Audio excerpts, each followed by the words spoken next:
ఇక వివరాల్లోకి వెళ్తే రాష్ట్రంలో కౌలు రైతులకు రాష్ట్రంలోని కూటమి ప్రభుత్వం అండగా ఉంటుందని రాష్ట్ర పౌర సరఫరాలు ఆహారం వినియోగదారుల వ్యవహారాల శాఖ మంత్రి నాదెండ్ల మనోహర్ పేర్కొన్నారు. కాకినాడ జిల్లా పర్యటనలో భాగంగా శుక్రవారం కలెక్టరేట్లో జిల్లా పౌర సరఫరాల శాఖ అనుబంధ శాఖల అధికారులతో రాష్ట్ర పౌర సరఫరాలు ఆహారం వినియోగదారుల వ్యవహారాల శాఖ మంత్రి నాదెండ్ల మనోహర్ సమీక్షించారు.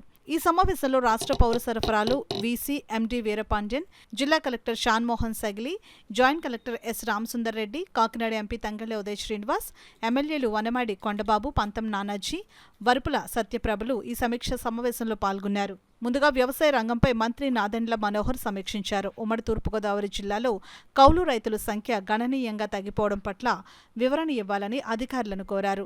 కౌలు రైతులు గత ప్రభుత్వంలో తీవ్రంగా నష్టపోవడం జరిగిందని, తమ ప్రభుత్వంలో కౌలు రైతులకు అండగా నిలుస్తామని మంత్రి పేర్కొన్నారు.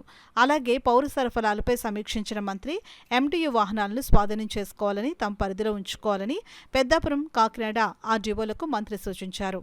అలాగే సివిల్ సప్లైస్ డిప్యూటీ తహసీల్దార్లు, పీడీఎస్యు బియ్యం అక్రమ తరలింపుపై ఎన్ని కేసులు నమోదు చేశారు వంటి ప్రశ్నలతో అధికారులకు మంత్రి నాదెండ్ల మనోహర్ ముచ్చెమటలు పట్టించారు.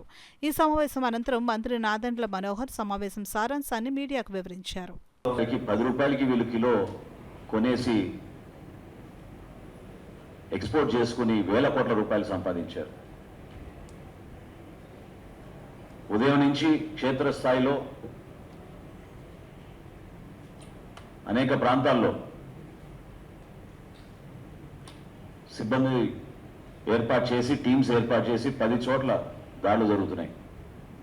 ఇది కొనసాగుతాయి. ఆ మార్పు తీసుకొచ్చే వరకు ఖచ్చితంగా క్షేత్రస్థాయిలో ప్రతి ఒక్కరూ ప్రభుత్వ విధానానికి అనుగుణంగా పారదర్శకంగా నిజాయితీగా పనిచేస్తేనే వీళ్ళు వ్యవస్థలో ఉంటారు. అది ఎవరైనా ఉండొచ్చు. అధికార యంత్రాంగం కూడా వీళ్ళకి సహకరించింది గతంలో, ఇప్పుడు జరగదు. కేవలం ఒక ద్వారంపొడి కుటుంబానికే మేలు జరిగే విధంగా వ్యవస్థను మొత్తం మారిస్తే మాత్రం ప్రభుత్వం దానికోసం కాదు. అంతిమంగా రైతుకు లబ్ధి కలగాలి, వినియోగదారుడికి నిజాయితీగా మేము చేసే సరఫరా భరోసా కల్పించాలి. దీంట్లో ఎక్కడ కూడా కాంప్రమైజ్ ఉండదు. 100% మేము తీసుకోవాల్సిన చర్యలు తీసుకుంటాం. వీళ్ళపైన క్రిమినల్ కేసులు రిజిస్టర్ చేస్తాం. ఎవ్వరూ ఇటువంటి అవకతవకలు పొరపాట్లు చేసినా ఎక్కడ కూడా సహించాం. రైతులకి మేము అందించాల్సిన ధాన్యం కొనుగోలు డబ్బుల విషయంలో నేను ఈరోజు ఒక సమాచారం మాత్రం మీ దృష్టికి తీసుకొస్తాను. సివిల్ సప్లైస్ కార్పొరేషన్ ద్వారా గత ప్రభుత్వం 36,300 కోట్ల రూపాయలు అప్పులు చేశారు. అసలు ఊహించలేము మనం. అన్ని కార్పొరేషన్లో కూడా నంబర్ 1 స్థానాన్ని తీసుకెళ్లారు మేము మమ్మల్ని అప్పుల్లో.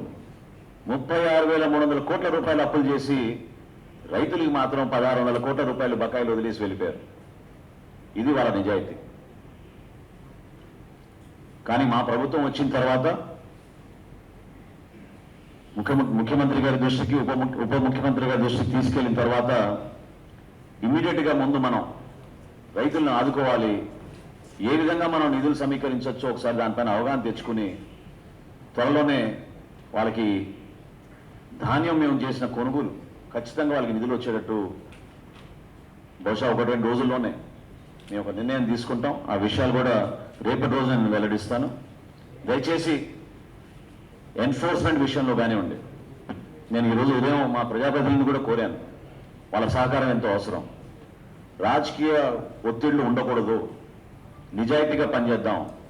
ఈ వ్యవస్థలో మార్పు కోసమే ప్రజలు మన ఈ విధంగా ఆశీర్వదించారు ఒక నమ్మకంతో. ఆ నమ్మకాన్ని మనం నిలబెట్టుకుందాం. అధికార యంత్రాంగానికి సపోర్ట్ సిస్టంగా మనం ఉందాం. వాళ్ళని కూడా మనం ముందు పెట్టి నడుపుకుంటూ నిజాయితీగా పనిచేద్దామనే లక్ష్యంతో ఈ పర్యటనలో భాగంగా ఆ మార్పు తీసుకురాగలుగుతామన్న నమ్మకంతో మేము ముందుకు వస్తున్నాం. మీడియా మిత్రులు కూడా నేను రిక్వెస్ట్ చేసి దయచేసి సహకరించండి. మీకు కూడా చాలా సమాచారం మీ దృష్టిలో ఉంటుంది. ఇది వ్యక్తిగతంగా ఒకరి పైన దాడి అని కాదు, ఈ వ్యవస్థలో ఒక మార్పు కోసం ఒక సామాన్య పౌరుడు ఏ విధంగా ప్రభుత్వం పైన నమ్మకంతో ముందుకు వస్తాడో ఆ నమ్మకాన్ని మమ్ము కానికుండా భరోసా నింపే విధంగా, ధైర్యం నింపే విధంగా మేము ఈ చర్యలు చేపట్టాం. సో రేపు మరొకసారి ఇక్కడే ఇంకో సమావేశం ఏర్పాటు చేసుకుంటాం. ఈలోపు క్షేత్రస్థాయిలో మా పర్యటనలు కొనసాగుతాయి. ఆ వివరాలన్నీ కూడా నేను రేపటి రోజున మళ్ళీ మీడియా మిత్రులంతా కూడా నేను మాట్లాడతాను. ఎవరైతే మా గౌరవ శాసనసభ్యులు ఈరోజు ఈ సమావేశంలో పాల్గొన్నారో, పార్లమెంట్ ఉన్నా కూడా ఒక బాధ్యతతోటి ఈ ప్రాంతంలో మంచి జరగాలి, రైతాంగానికి అండగా నిలబడాలని మన పార్లమెంట్ సభ్యులు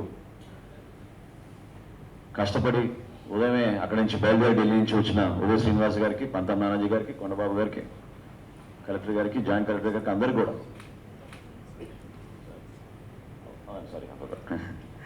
సత్యప్రభ గారికి క్షమించాలమ్మా, ప్రతి ఒక్కరికి కూడా నేను మనస్ఫూర్తిగా ధన్యవాదాలు తెలుపుకుంటున్నాను.